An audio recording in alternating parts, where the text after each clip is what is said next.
Hey there, I'm Danny Trester from Trester Tailor in Rochester, Minnesota. This is Tailor It Yourself.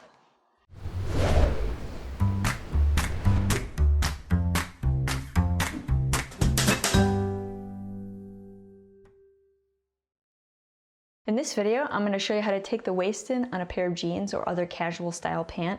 This is going to help to bring the waist in without changing the way that the seat and the hips fit. To take in the waist, you'll need a couple of things. You'll want some thread that matches what's on the waistband and the belt loops, a scissors, some tailor's chalk, a cutting blade or a seam ripper to take out the belt loops in the waistband, a nippers or a small scissors, and a ruler. Some other larger items that you're going to need are an ironing board, an iron with some steam, and a sewing machine. The first thing you're going to want to do is remove the belt loops or anything that's attaching the waistband and the pant together. You don't need to take the belt loops all the way off, you just need to remove them at the top of the waistband. If you don't do this, because the position of the waistband is going to be different when we're done, you'll get some of them that are at an angle, and the center seam in the back is where we're going to be making our seam to take the waistband in, so you'll for sure need to remove that one. To remove those, you could use a cutting blade like I have here or a seam ripper, whatever you're most comfortable with. I like a razor blade because it's a little faster. So you just want to, again, remove it at the top and just the back three. You don't need to remove the ones in the front. And we're also going to remove this label.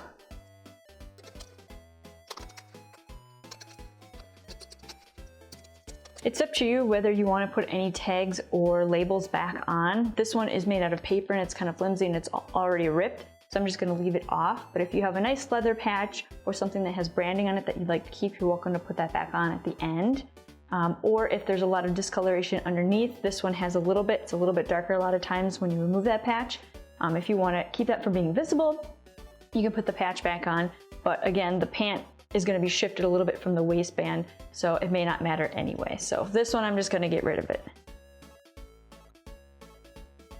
You also want to clean up your threads and make sure those are taken off of there before you put it back on, because it's going to be a lot harder to remove that when you have sewn it back down.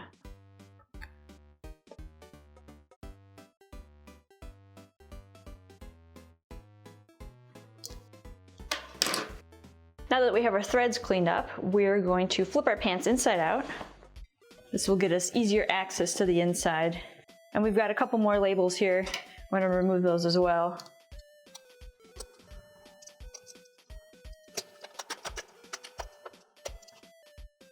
This other label here is off center and it's not going to affect where our seam is, so I'm just going to leave that one on there. So when we take this in, we're going to take the waistband most of the way off from the one front belt loop all the way around to the other one. And you kind of want to stop right before these rivets here. That gives us plenty of space to take in the amount that we've marked in our fitting video. If you haven't watched that video and you're curious on how to mark to take the waist in, I would recommend going back and watching that before you start taking everything apart. So a lot of times jean waistbands will be chain stitched.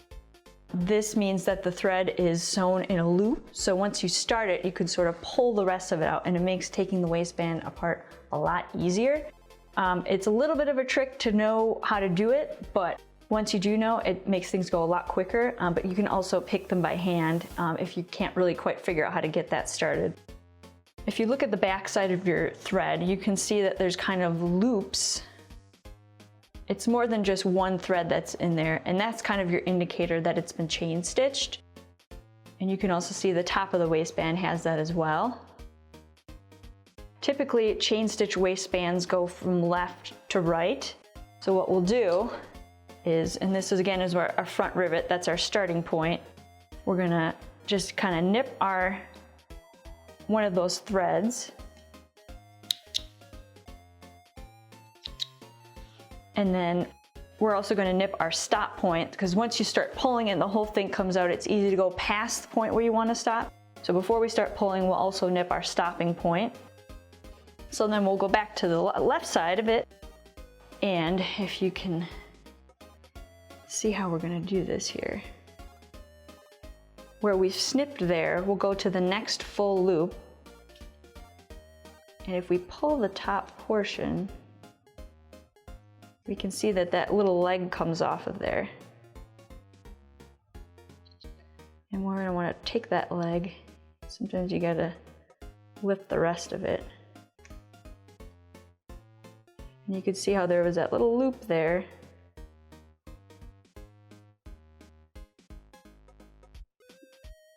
And you can see that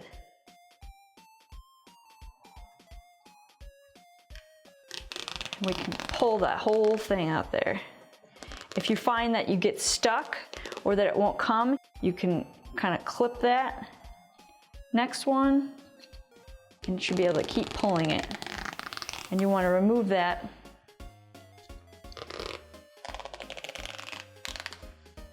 all the way around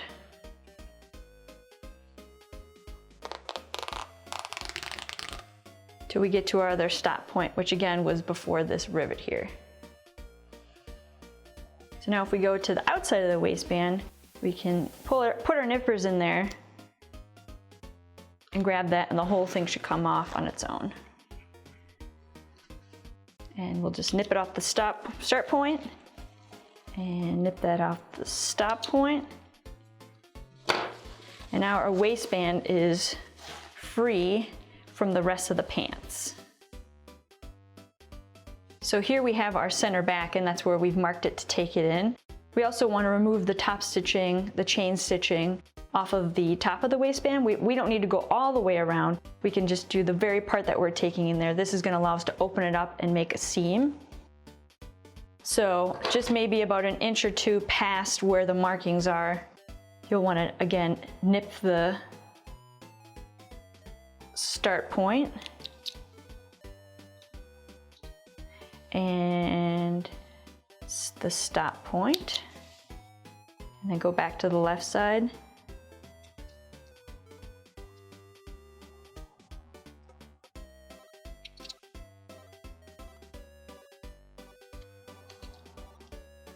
This one doesn't want to come apart very easily. I guess this is also to demonstrate that you don't have to do the chain stitch, you can kind of just pick it by hand too.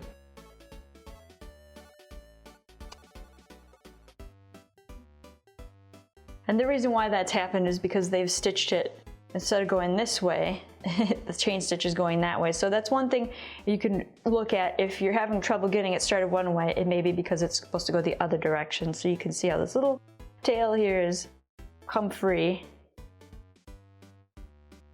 And just pull on that and the rest of it comes away.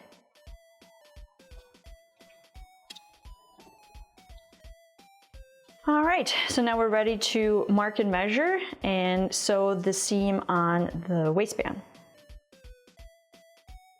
One thing I like to do before I start measuring is snip the center back where we're going to make our seam.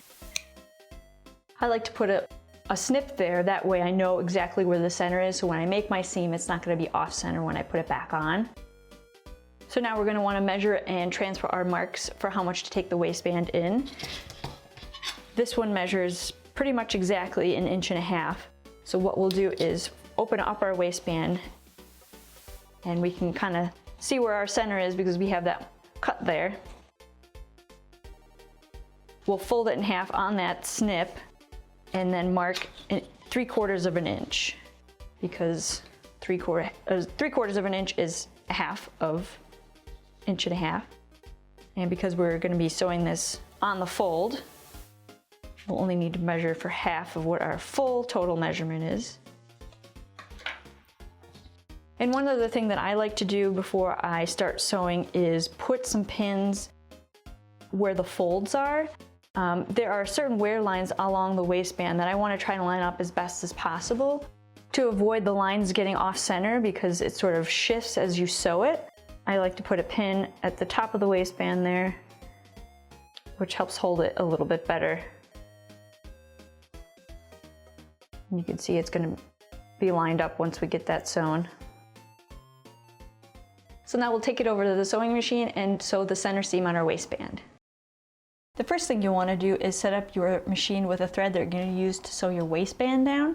For this portion, it's not so important that you have a color that matches exactly because it'll be on the inside of the waistband and won't be visible, but you're gonna have to set it up anyway eventually, so you might as well put it on now so that you're ready to go when we sew the waistband back on. The color that you use for the bobbin doesn't matter so much because it's gonna be on the inside of the pants and on the inside of the waistband, so it's not super crucial that you get that matching exactly as you would on the outside. For the stitch length, I would use something that's about a medium length. You don't want it too long that if you put any pressure on it that it'll split the waistband. And you don't want anything too small that you're going to sew in one spot, and if you need to take it apart, it's going to be really hard to take it apart. So for me, I usually go about 3.5. That refers to millimeters on my machine. Every machine is a little bit different, but not too long, not too short. So we've got our waistband here, and we've got it measured again 3/4 of an inch, which will be 1.5 inches total because this is on the fold. So we'll just insert that under the machine and sink our needle, and we're gonna sew forward a little bit and backward to secure the end. And then we'll just sew in a straight line along the length of the waistband.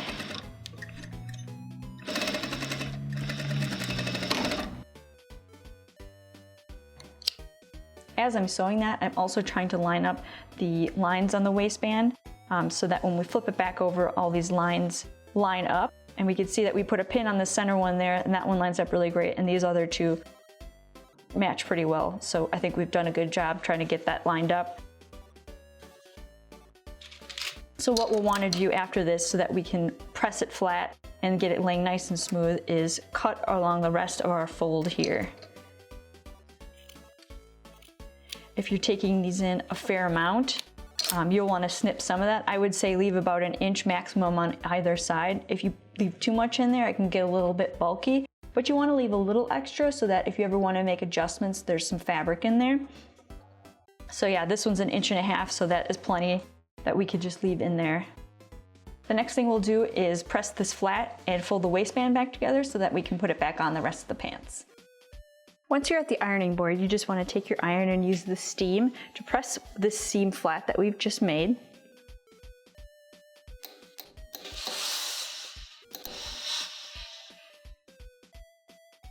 And then we'll want to fold the waistband back to its original shape so we can sew it back on the rest of the pants. So if you follow the wear lines that were on there previously, it'll give you a pretty good indication of where you need to go.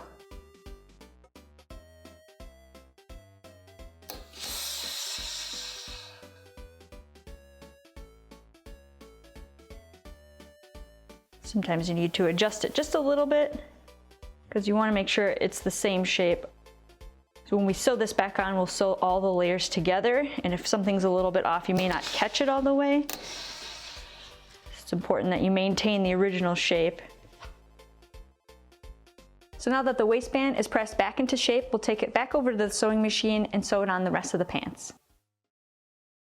Before we put the waistband back on, we're going to need to do a little bit of preparation. One thing we'll do is sew the top line of stitching that was on the top of the waistband back on, and I also have got this inside label. I'll put that back on as well.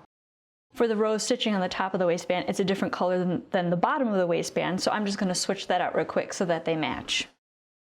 Now that I've got the proper thread color on, I'm going to stitch the top of the waistband.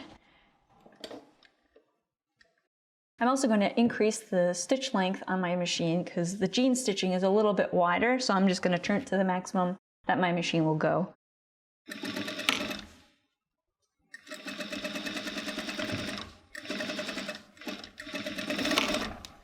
So I just went past the existing thread a little bit so that it'll secure that chain stitching. And then we'll put our label back on. And I'll just off-center it from where the seam was, kind of like how the other label is. And if you want to get a real fancy, you could switch the thread color again. This one is black. I could put black on there, but it's not too big a deal. So I'm just going to keep this gold color on. And I just go back and forward a time or two to secure that.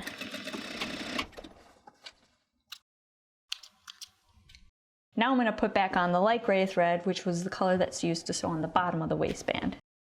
Your jeans might be all one color, so you wouldn't have to worry about switching it. Or if you don't care what color's on there, you can just put whatever you like. But I'm trying to make this match as close to the original as possible. To sew the waistband back on, I like to do this in halves. If you start at one end and go all the way to the other in one go, there's a good chance you're going to get it off center, and one side's going to be a little more full than the other.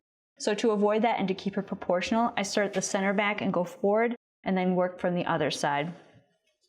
So we'll take the center seam of our waistband and line it up with the center back on the bottom part of the pants. And then we'll lay that under the machine. And this can be a little bit of a thick part, so I like to walk the needle through that just in case it catches on something. I don't want to break a needle. So if we look at our waistband here, you can see that there is a bit more of the bottom part of the pants than there is on the waistband. It's probably about a good inch, inch and a quarter extra on the bottom part than there is on the waistband we've just taken in.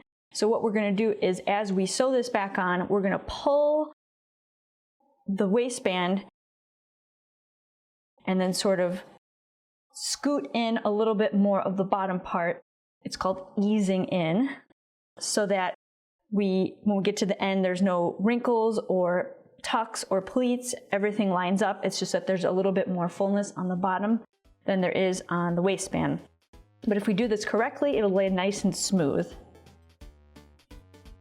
All right, so as we go, again, we're going to pull the waistband, and then we'll pull the waistband this way and then sort of push with our other hand so that this gathers in. You don't want to do it so much that you get little tucks in there. We want it to lay nice and smooth.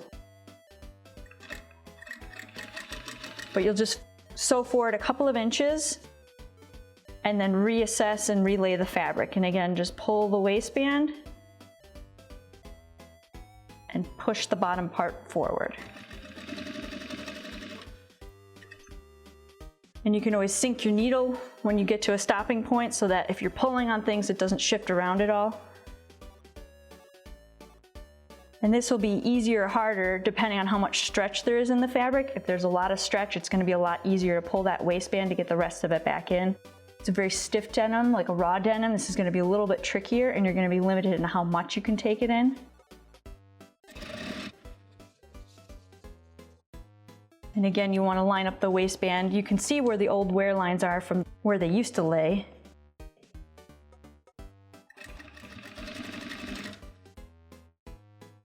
And we're almost to the rivet, our end point here, and you can see it's already laying pretty flat. So just want to keep it taut and line everything up.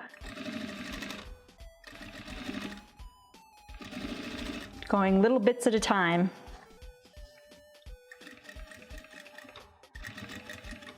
And then kind of walk it over that rivet part. It might be a little tough. And then just go back a couple of stitches.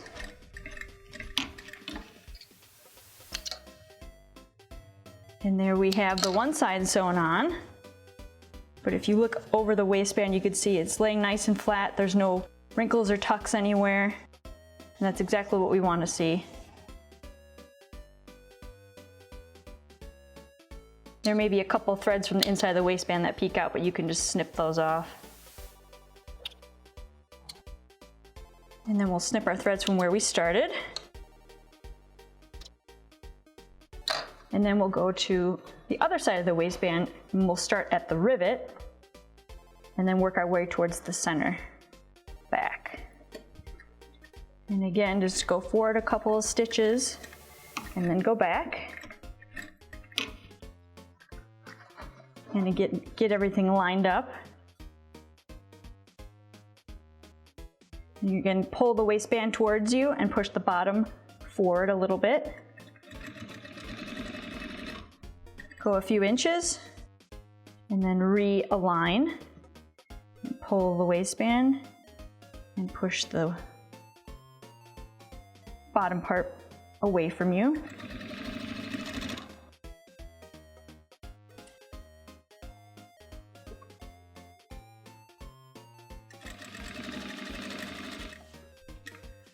And again, we're almost to our stopping point at the center back, so just want to keep making sure everything's lined up. pulling the waistband.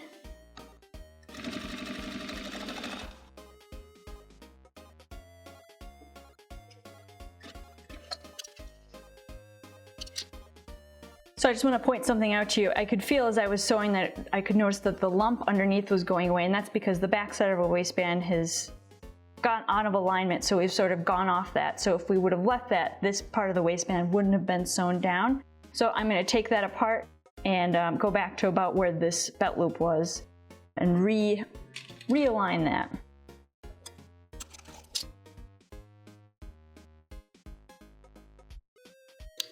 If you find that you've gotten off track somewhere, you can always take it apart and start over.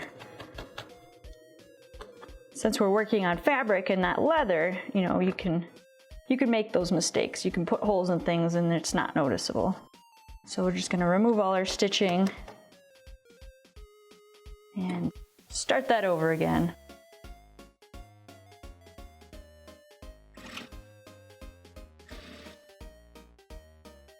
And I'm just kind of pulling this and making sure that both of these layers are laying together.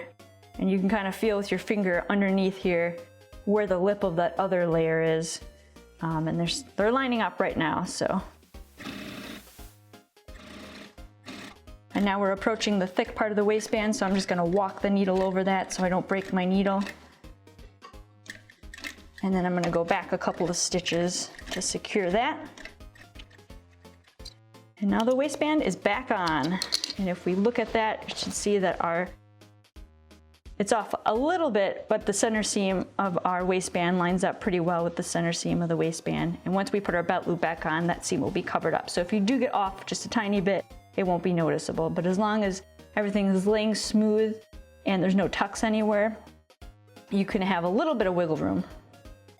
So for our belt loops, like I said, they're not going to be in the same spot they were previously because the waistband sort of shifted inside. So you want to kind of just get it so that it's perpendicular to the waistband. If you try to line it up where it was before, they're going to be kind of at an angle, which you may like. It's up to you how you want to do it, but really they should be straight on, kind of like that. So once we have it lined up, we'll put it back under the machine and then stitch over the top a couple of times. And now we'll do the center back and we'll get that lined up there.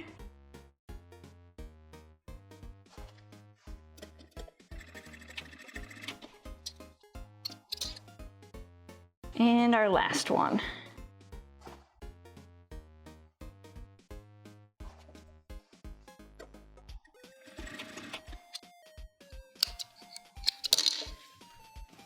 And now that everything is back together, we'll take it back over to the ironing board and give it one final press so that everything lays nice and flat. Now we can turn the pants right side out.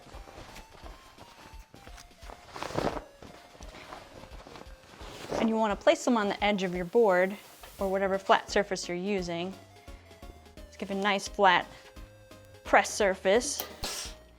And then you can just use the steam and the heat and the weight of the iron to flatten any stretched out parts. Get rid of any old remaining chalk marks.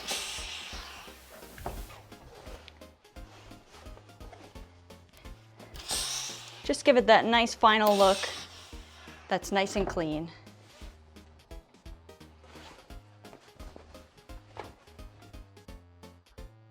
Now that we've taken the waist in, they're going to stay up on the waist where they're supposed to be, and they're going to fit and feel a lot better. For more information and courses, including downloadable PDFs, visit our website at tailorityourself.com. And always remember, measure twice, cut once. Thanks for watching.